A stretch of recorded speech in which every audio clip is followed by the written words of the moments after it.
एक बार फिर से एक नए ब्लॉग के साथ इस चैनल पर आप सभी का स्वागत। दोस्तों, नैनीताल शहर पर मैंने ऑलरेडी ब्लॉग बना रखा है। आज का ब्लॉग मैं शुरू कर रहा हूँ रोडवेज की बस से, उत्तराखंड यातायात निगम, जो कि यातायात का सबसे सस्ता और सुलभ साधन है। साथ ही मुझे भी कंफर्टेबल लगता है एज कंपेरिजन ऑफ कैब अथवा कार की अपेक्षा काफ़ी सस्ता पड़ता है। हमारे यहाँ से सभी जगह से सस्ता पड़ता है। तो फिलहाल मैं बस में बैठ गया हूँ। बस में इस समय ज़्यादा भीड़ भी नहीं है, अधिकांश सीटें खाली है क्योंकि आज रविवार का दिन है। इससे पहले के ब्लॉग में मैंने नैनीताल के दर्शनीय स्थान जैसे कैब गार्डन, चिड़ियाघर के बारे में बताया था। जैसे जैसे बस बढ़ते जाती है यात्री उसमें बैठते रहते हैं और बस में अभी भी काफ़ी सीटें खाली हैं।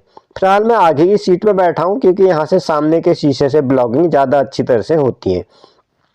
नैनीताल जिले में कैब गार्डन, चिड़ियाघर और चर्च वगैरह पे मैंने ऑलरेडी वीडियो बना रखा। आज के वीडियो में मैं कवर कर रहा हूँ। इसके अलावा नैनीताल शहर की 3 चीज़ें काफ़ी प्रसिद्ध हैं। एक लोटे वाली जलेबी, जी हाँ बिल्कुल आपने ठीक सुना, जो लोटे में छेद करके बनाई जाती है वो यहाँ की प्रसिद्ध है। और दूसरी है यहाँ की नमकीन, जिसमें स्थानीय मसाले का और वनस्पतियों का इस्तेमाल किया जाता है, जो कि अपनी सुगंध और स्वाद के लिए भी काफ़ी प्रसिद्ध है। तीसरी है यहाँ की पालदार नावें।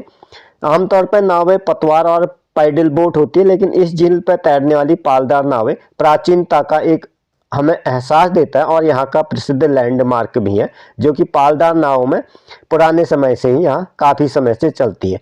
तो ये नैनीताल शहर में मैं इस तरह से आ चुका हूँ। यहाँ रिक्शा अगर आप आते हैं तो रिक्शा ज़्यादा सस्ता होता है। 10 रुपये में आप बस स्टेशन से मेन मल्लीताल पर पहुँच जाते हैं माल रोड होते हुए, जो कि काफ़ी सस्ता पड़ता है। अन्य किसी शहर में मुझे इतना सस्ता यातायात का साधन नहीं मिला। इस समय मैं माल रोड पर जाऊँ, जैसा कि आप देख पा रहे हैं। मैं जाते जाते आपको प्राकृतिक सौंदर्य भी दिखाते हुए जा रहा हूँ। यह शहर अपनी प्राचीनता के लिए प्रसिद्ध है। ब्रिटिशर्स इस सड़क में कभी घूमा करते थे, उन्हीं की याद में काफ़ी सारे चर्च वगैरह भी हैं। आमतौर पे जो भवनों की संरचना है वो भी कोन शेप में, पिरामिड कहना चाहिए, कोन तो नहीं, पिरामिड के आकार में टीन की नुकीली छतें अलग ही एक एहसास देती हैं। इस समय सड़क पर ज़्यादा भीड़ भाड़ नहीं है। इस तरह से प्राकृतिक सौंदर्य दिखाते हुए मैं आपको यहाँ के वोट स्टैंड में ले आया हूँ। वोट स्टैंड से ही जुड़ा हुआ यहाँ का पुस्तकालय अथवा लाइब्रेरी है, जहाँ पर आप अपनी जानकारी बढ़ाने के लिए जा सकते हैं, लेकिन इसका एक समय निर्धारित है। ये निर्धारित समय पर ही खुलती है। यहाँ पर से आप अपनी नौकायन, जिसको वोटिंग कहा जाता है, वोटिंग के लिए टिकट मिलते हैं और यहाँ से वोटिंग होती है। इस तरह से चलते चलते मेरा आज का मेन टारगेट है बड़ा बाजार जा करके लोटे वाली जलेबी और नमकीन की वाली शॉप आपको दिखाना। इसी क्रम में आगे बढ़ते हुए मैं अपनी गति से बढ़ते हुए मार्केट की तरफ को जा रहा हूँ। My dear viewer, welcome all of you. Today's blog is based on Nainital. I already released a previous blog, जिस पर मैंने काफ़ी सारी जानकारी आपको दी है, जिसका लिंक डिस्क्रिप्शन पर उपलब्ध है। In this blog I covered the other things, jalebi, namkeen and paaldar boats etcetera.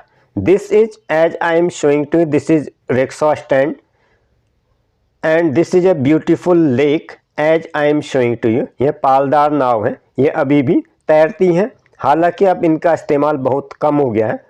इसको चलाने के लिए हवा के प्रवाह की ज़रूरत होती है, न तो इसमें मानवीय शक्ति का इस्तेमाल होता है। जैसे पैडल बोट में क्या होता है, एक आदमी पैडल को चलाता है, इसी तरह पैडल बोट में भी मानवीय श्रम का इस्तेमाल होता है। लेकिन ये पालदार नाव पर एक कपड़ा लगा होता है मजबूत, जो कि हवा के प्रवाह से स्वतः ही चलती हैं और यह काफ़ी अच्छी भी दिखाई देती है, साथ ही हमें एक प्राचीनता का एहसास भी देती हैं। वर्तमान समय में हालांकि इस तरह की नावों का संचालन बहुत कम हो गया है, क्योंकि इसके लिए विशेष मौसम का इंतजार करना पड़ता है, जबकि आप पैडल बोट अथवा पतवार वाली बोट अथवा मैकेनिकल बोट भी चलती है, वो आप किसी भी समय में और किसी भी परिस्थिति में चला सकते हैं। रात के समय में यहाँ पर बड़ा ही खूबसूरत दृश्य होता है। यह स्थान ऐसा है कि यहाँ पर धूप भी अपेक्षाकृत जल्दी चले जाती है। इस समय जाड़ों का समय है, तो आप मान के चलो 3 बजे यहाँ पर अंधेरा होने लगता है, जबकि इसी तालाब के दूसरे किनारे पर जहाँ पर बस स्टैंड है, शायद उसको डाट कहते हैं या क्या कहते हैं, वहाँ पर धूप खिली रहती है और यहाँ पर एकदम से अंधेरा होने लग जाता है। मैं भी यहाँ पर 2:30 बजे के बाद आया था तो एकदम डार्क, एकदम अंधेरा सा होने लग गया है। इस वजह से वीडियो क्वालिटी भी उतनी अच्छी नहीं है, थोड़ा डार्क है, लेकिन आप लोग इसको एडजस्ट कर लेना। तो इसी क्रम में इन प्राकृतिक नज़ारों को देखते हुए हमें यहाँ से बड़ा बाजार जाना है। यहाँ से बड़ा बाजार जाने के लिए सीधा रास्ता है, कोई इतना ज़्यादा कंफ्यूजिंग भी नहीं है। तो ये नैनी जलेबी भंडार है जहाँ पे लोटा जलेबी मिलती है। आप वीडियो पॉज करके भी इसका एड्रेस ले सकते हैं। यह इस तरह से जलेबी बन रही है, यह लोटे में छेद करके बनाई जाती है। अपेक्षात अगर आप इसके साइज़ की बात करेंगे तो ये काफ़ी मोटी होती है, दिखने में अच्छी नहीं होती है, मालपुआ की तरह दिखती हैं। लेकिन जब आप इसका स्वाद चखेंगे तो इसका स्वाद अलग ही होता है। और इसको बनाने में भी विशेष टेक्निक होती है, क्योंकि एक ही बार में पूरा मसाला डाल के तेज़ी से घुमाया जाता है। अदरवाइज क्या होता है, लोटे का छेद मोटा होने से एक ही बार में सारा जलेबी का मटेरियल पड़ जाता है। बनी हुई जलेबी इस तरह से दिखाई देती है। इसी के बगल में नैनी जलेबी के बगल में ही नमकीन भंडार है। इसमें इस तरह से ग्राइंडर में स्थानीय मसाला को अच्छी तरह से पीसा जाता है। जैसा कि आप देख पा रहे हैं, जीरा धनिया वगैरह पीस कर ये लोग प्रोसेस कर लेते हैं। क्योंकि इस समय सायंकाल है तो यहाँ पर जलेबी अथवा नमकीन बनने का समय सुबह के समय बनाते हैं। उसके बाद ये अपनी गैस की भट्टी बंद करते हैं, उसके बाद बिक्री का कार्यक्रम होता है। हमारे बुजुर्ग लोग बताते हैं पहले यहाँ दिन भर जलेबी और नमकीन बनते रहती थी, क्योंकि उस समय जो है लकड़ी के ईंधन का इस्तेमाल होता था। ये लोग जलाने के लिए एक बड़ा सूखा पेड़ लगा देते थे और दिन भर जलेबी और नमकीन का प्रोसेस करते थे। लेकिन वर्तमान समय में परिस्थितियाँ बदल चुकी हैं और सरकारी नियम के अनुसार ज़्यादा पेड़ काटना भी अलाउ नहीं है। तो गैस की भट्टी एक ही बार जलाई जाती है और उसमें आवश्यकता के अनुसार सारा मटेरियल तैयार कर लिया जाता है। यह रोड हमारे बड़ा बाजार की तरफ जाती है। इस तरह से मैं इस जगह पर जहाँ पर रामलीला होती है, अब मैं आपको बैक कैमरे पर ले चलता हूँ।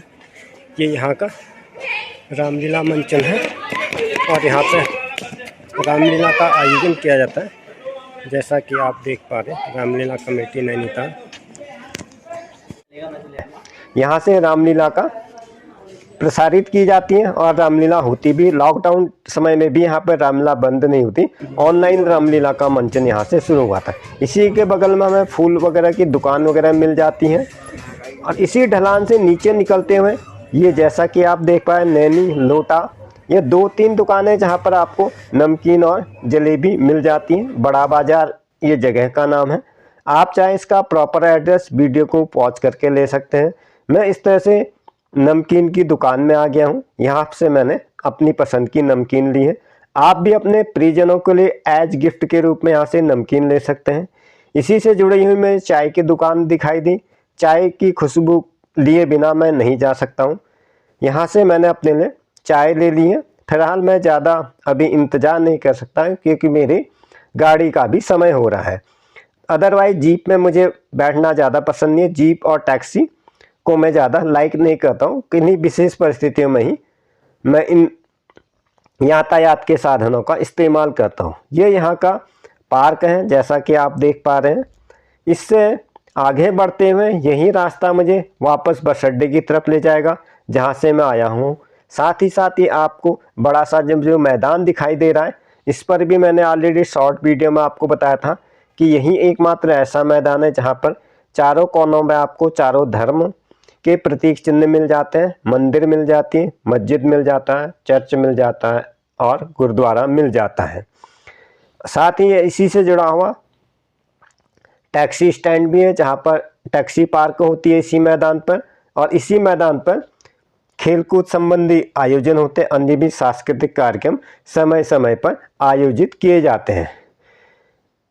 इसी मैदान से आगे जब हम बढ़ते हैं तो इसी मैदान के हमें किनारे पर भोटिया मार्केट मिल जाता है, जिसको कि पटरी बाजार भी कहा जाता है, जहाँ से अलग अलग तरह के स्थानीय उत्पाद भी आप लोग अपनी ज़रूरत के हिसाब से ले सकते हैं। परंतु इस पर मिलने वाले उत्पाद ज़्यादातर फीमेल बेस्ड होते हैं, जैसा कि मैंने महसूस किया है।